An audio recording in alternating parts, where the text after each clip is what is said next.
Well, imagine visiting a family member's grave one day only to discover a stranger's headstone between your mother and father, where your own plot was supposed to be. That's real life for the family of a Muskegon County woman. Debbie Brown reached out to the 13 Help team, and Charlie Tinker is here now with her story. And Charlie, this may not be an isolated incident. Hey, Nate, correct. That's the concern there. There are likely more out there. That's her worry, not just here, but in other areas as well. And she is urging your family not to fall into that same trap. It's a punch in the gut, you know? This is our family plot. This is my spot. Between Debbie's mother and her father. Now there's a stranger here, God rest his soul, but it's ours. We want it back. It was here her mother, Marilyn, in the 1950s purchased what she intended to be a family plot.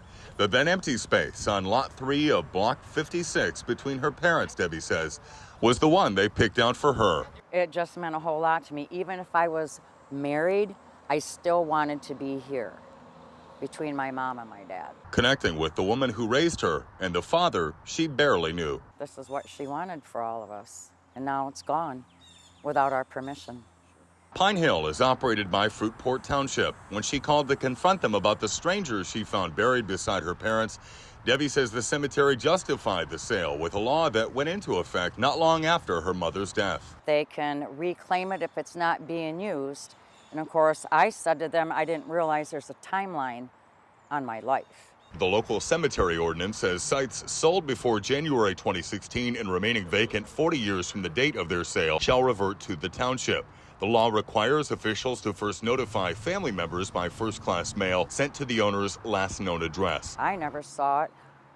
My sister, who handles all of this, never got a phone call, never got a letter stating that they reclaimed it and resold it.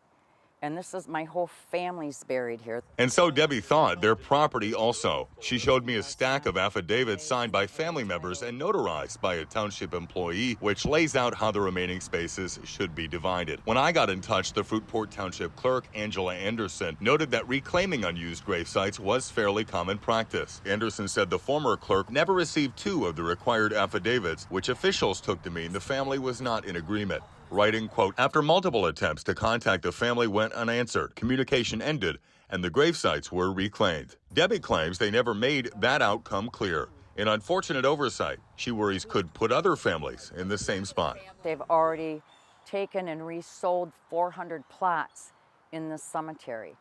And I wondered how many people don't know about it, just like we didn't know. Debbie says the ordeal now weighs on her in a very different way, on a near daily basis. She wonders often what Mom might say.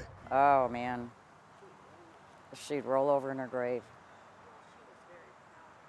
She was very, very proud of doing this for her whole family. It's not right. For the 13 Help Team, I'm Charlie Tinker reporting.